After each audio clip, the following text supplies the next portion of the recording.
Lindsay Schnell, USA Today. Nice to see you. Mike, do you think that this LSU team is better than last year LSU team? They could be. They could be. They're harder to defend. They're better defensively. I think they're now that doesn't mean that they'll get the draw and all the stuff that you need to do to make a deep run. But as far as if you asked me to line up the two teams independently of each other, I'd probably be on the argument side of yeah. And I don't think they've played to their potential yet. I think they are so well coached. They do not. You can't speed them up. You can't take them out of what they're trying to do. You can yell all you want about trying to keep Michaela Williams to get to her spot. I dare any of y'all to step out there and try to guard her.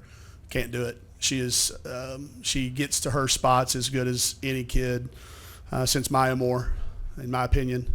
Heard that. That's what I'm telling you, though. She gets to her spots.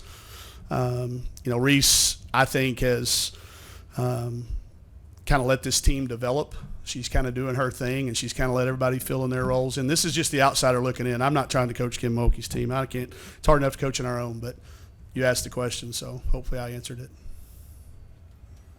You got down to 18 in a hurry, but you got it back. Yeah. And then you had to feel just a little bit of hope going in the second quarter.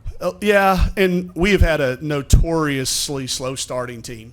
I've had to call timeouts quite a bit. I think Lindsay was at shoot-around. I said if we could make it to the first media without having to call a timeout, it would be a great thing. We didn't make it very far.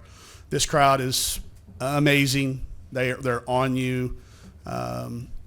It's worth a few points right when you step in every game. And I don't care, again, how much we prepare for it, how much we pipe in all the sounds you want. It's not the same. But the start, I am proud of our kids the way they do it. We get that timeout, and we're like, big, deep breath. We've been here before. Then they came out, and they really, I thought, were competitive. Not good enough to beat them. We made too many mistakes. But you look at this, and we only had 7 turnovers. Okay, we only had 7 turnovers. And the way that we play fast, so we're going to shoot teams into 99 points. We're not going to slow down. We didn't slow down. I didn't take the air out of the ball. That's not who we are because we got to keep getting better too. I don't look at the final score. I'll look at it possession by possession. But, yes, I was proud of the way we come back and the way we finished too. I thought we fought in the second half. Not at full strength either. Saylor hasn't practiced. It's hard going in with the leading rebounder in the country on defensive rebounding, and she's not 100%. She didn't practice at all this week. She gave it her best go, but obviously she didn't have what she normally does. And against this team, if you don't rebound, you've got 0 chance. Yeah, Coach, I know you kind of touched on the crowd just a little bit there. How overwhelming was that from the start of the game, just trying to get into a rhythm and not being able to? It's worth 8 to 10 points. We had a hard time communicating what we were trying to do. We didn't communicate our defensive schemes. They got literally every shot they wanted to start, and we traditionally are a team that really does a good job of executing scouting report defense, and that's got to be credited partly to them. I tell you this, if Miriam Dowda's first 3 had gone down to start the game, I think it would have been a different start because we got the shot we wanted. We thought we would get it. She ended up making, 4 or so. I think that first shot goes, maybe we don't. Obviously, it wouldn't have been 18-0 because we'd have made a shot. But maybe it doesn't go 18-3 either. Maybe it's 9-3 at the media. So I think you got to attribute 8 to 10 points to them. They're on you. They're active. They arrive early. The dance squad killed Smooth Criminal. I watched it. I clapped. It was amazing. And if they didn't win it, we should have a recount because if somebody beat that, I'd like to see it. I think, I think this school is really committed to women's basketball, and it's great to see. They made the commitment. I know Scott Woodward personally. Y'all can do the research and find out how far back he and I go.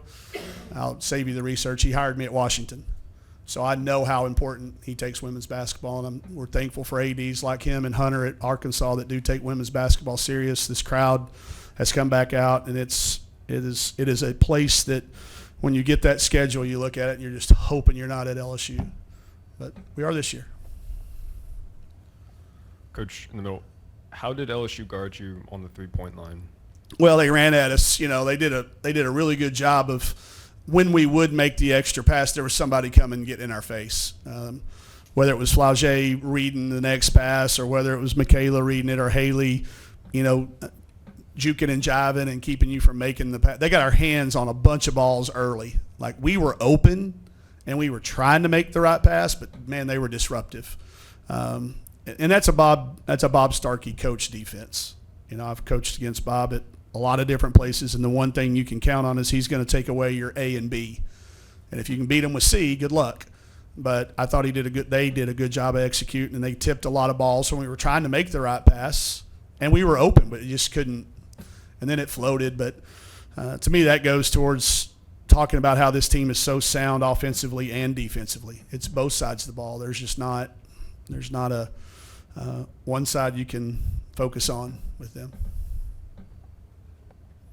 Hey, Coach, while we have you here as a coach in this league, I was curious to get your thoughts on LSU South Carolina this Thursday and how that game could go. We were hoping for one of those trap games and get them looking forward to it and all that. And then it's pretty clear after that start they were not falling for that. But, you know, that staff over there has been in too many Final Fours to allow that to happen. I think it's good for the game. You know, the two top teams in our league and two of the top in the country. It'll be fun. Did I see game day, or what our equivalent of game day will be here?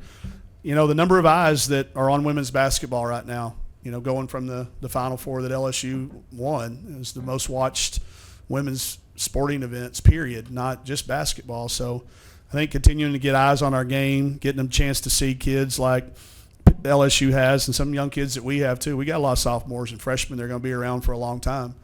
So the more eyes we can get on it, you know, I don't know what time is the game. I haven't looked that far ahead. I think we have a game that night at 7, so I won't get a chance to see it. But it's good for our game. You know, these marquee matchups in league are happening, you know, more and more and more. And I'm just thankful that a lot of people go out and support it. Coach, you mentioned Michaela Williams. How good might she be in a year or two? What do you see her potential being? I'm hoping the WNBA opens up for freshmen to be able to leave immediately if we could, and jack the pay up. So it'd be we've been watching Michaela since she was in 8th grade, and she just has continued to get better and better and better. I came out to watch her warm up, and it was very methodical. It was very businesslike, and then she carried it right over the game.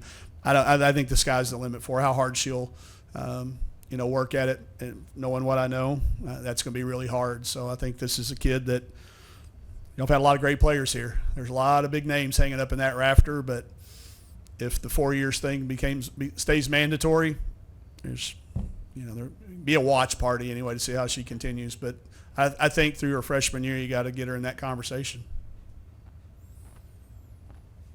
Because you coach in the Pac-12, Mike, I have to ask you, Tara VanDerveer just became the all-time wins leader. Oh, was that today? Yes, they beat Oregon State by 9. She passed Coach K, so she has 1,203 wins. Wow. Why has she been so successful? Can you imagine winning that many games? No. And is she ever going to retire?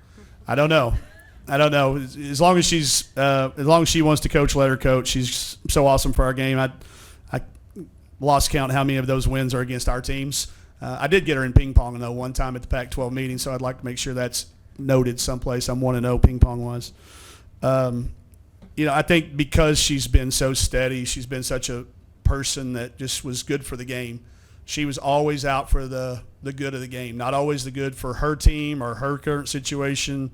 She was constantly pushing for change and things that we needed to keep growing the game. And I think that's why her success is what it is. And it's, you know, over various places, over lots of changes to our game. She's adapted. She's when you would, as an outsider, you know, hey, there's this change coming. Maybe she won't adjust. They've adjusted, and I think she's. You know, I hate that we compare her to Coach K. I know it's natural, but the most wins period. But just for our sport. The fact that somebody has got more wins in our sport, that's kind of cool. Thanks, everyone. Yep.